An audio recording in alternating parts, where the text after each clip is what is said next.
কিছুদিন আগে বরুণকা একটা ছেলে মারা গেছে। ও এর বয়স মনে হয়ে গেছিল 83 বছর, দাড়ি মুছ একবারে ফাইকা সাদা হয়ে গেছে, এরকম মনে বয়স হয়েছিল ছেলেটা। খুব মেধাবী ছাত্র ছিল, খুব মেধাবী ছাত্র, দেখলাম মেডেলও পাইছে, দেখলাম স্কুল থেকে তাকে পুরস্কার দেওয়া হইতেছে, একটা পিকচারে দেখলাম মেডেলও দেওয়া হইতেছে। খুব একটা মেধাবী ছাত্র ছিল, 6 না 7 এর ছাত্ররা ছিল, কিন্তু সেই ছাত্র তো মরার কথা না, মরার কথা না। যুবক ভাই তুমি বলতেছো যৌবন শরীর আছে গরম, এখন আমার দাদাই রয়েছে এখনো জীবিত, আমি মরবো, আমার দাদা এখনো বাইচে রয়েছে, আমি মরবো। আরে মরণটা কাউরে কই আয় না রে ভাই, এই মরণটা কাউরে কই আয় না।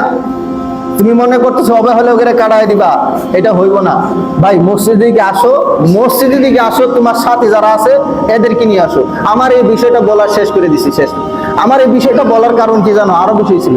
বিষয় হচ্ছে গিয়ে দেখেন, আমরা একে অপরে মসজিদের দিকে আসি, মসজিদে নামাজে আসি, আমরা 5 ওয়াক্ত মুরব্বী যারা আছে, বন্ধু বান্ধব তো যারা যুবক আছে, শুধু তাদের বন্ধু বান্ধব এরকম না।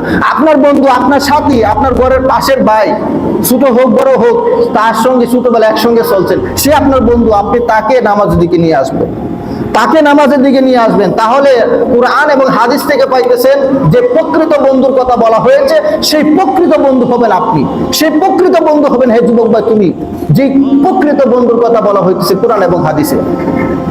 আমি আসবো এবং আমার পার্শ্ববর্তী বন্ধু যারা আছে তাদেরকে নিয়ে আসবো। আমি একা আসলাম, তুমি তো আসতেছো, আল্লাহ বলতেছেন ও আনফুসাকুম ওয়া আহলিকুম নারা, নিজে বাঁচো, নিজের আহালকে বাঁচাও, তোমার বন্ধু বান্ধব এরা তোমার আহাল পরিবারভুক্ত, তাদেরকে বাঁচাও। তুমি নিজে বাঁচতে চাইতেছো, এই বাঁচায় কোনো কাজ হবে না, লাথি দিয়ে আল্লাহ পালাই দিবে, লাথি দিয়ে।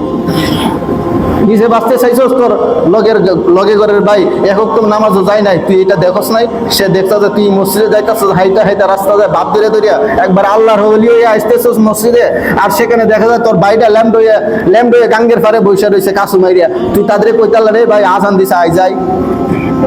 বিন্দু মাত্র ছাড় নাই, বিন্দু মাত্র ছাড় নাই। যত সহজ ইসলামটা অত সহজ না, আর অত কঠিনও না। আল্লাহ পাক রব্বুল আলামিন আমাদের যুবক ভাইদেরকে এই ফিতনা ফাসাদের জামানা থেকে বাঁচিয়ে থাকা, সকলকে মসজিদের দিকে আসার, মুকাফিকি হওয়ার, এবং আমাদের বৃদ্ধ বাবাজি যারা আছে তাদেরকে মসজিদের দিকে আসার তৌফিক দান করুন। আমিন ওয়া আখির দাওয়ানা।